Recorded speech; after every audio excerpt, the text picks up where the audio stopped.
హైదరాబాద్లోని beedi Reddy కన్వెన్షన్లో Reddy business group 6వ వార్షికోత్సవ వేడుకలు ఘనంగా జరిగాయి.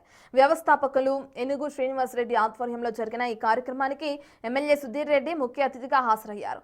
నో కమిషన్, నో డొనేషన్ అనే నినాదంతో ఎలాంటి స్వార్థం లేకుండా రెడ్డి వ్యాపారవేత్తలను ఏకం చేస్తూ అవసరంలో ఉన్న వారికి ఆర్థిక సాయం అందించడమే తమ లక్ష్యమన్నారు శ్రీనివాసరెడ్డి. ప్రస్తుతం ఏపీ, తెలంగాణ సహా 4 రాష్ట్రాల్లో విస్తరించిన ఆర్బీజీని భవిష్యత్తులో మరింత విస్తరిస్తామని తెలిపారు.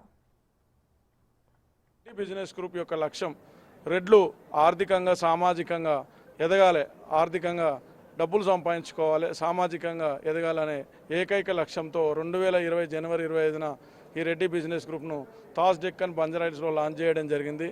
ఈ రెడ్డి బిజినెస్ గ్రూప్ను డాక్టర్ ఎడ్ల రఘుపతి రెడ్డి గారి చేతుల మీదుగా లాంచ్ చేయడం జరిగింది. ఈ 6 సంవత్సరాల పీరియడ్లో ఒక 100 మందితో స్టార్ట్ చేసి ఈరోజు దాదాపుగా 2.5 లక్షల మంది రెడ్లతో వాట్సాప్ గ్రూప్లలో సభ్యత్వం కలిగి 7 రాష్ట్రాలలో ఈ యొక్క రెడ్డి బిజినెస్ గ్రూపు కార్యకలాపాలు విస్తరించడం జరిగింది. దీనిలో భాగంగా ప్రతి సంవత్సరం పేదలకు ఒక 100 నుంచి 150 మందిని రెడ్డి డోనర్స్ ద్వారా చదివించడం జరుగుతుంది. ఫ్రీ మ్యాట్రిమోనీ ఉంది, ఉద్యోగ ఉపాధి అవకాశాలు కల్పించడం, వ్యాపారాలు ఇచ్చిపుచ్చుకోవడం ద్వారా అంతిమంగా రెడ్డి కమ్యూనిటీ డెవలప్ అవుతుందనే ఉద్దేశంతో దీన్ని స్టార్ట్ చేసి విజయవంతంగా నడుస్తుంది.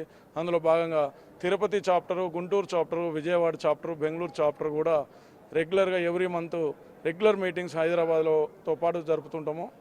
సో దీని ద్వారా కొన్ని వేల మంది, వందల మంది రెడ్డి బిజినెస్ గ్రూప్ ద్వారా మన రెడ్లు ఆర్థికంగా లబ్ధి పొందినారు. అవన్నీ కూడా మీకు రివ్యూస్ ఇన్స్టాగ్రామ్ దాంట్లో కూడా ఎప్పటికప్పుడు పోస్ట్ చేస్తాం.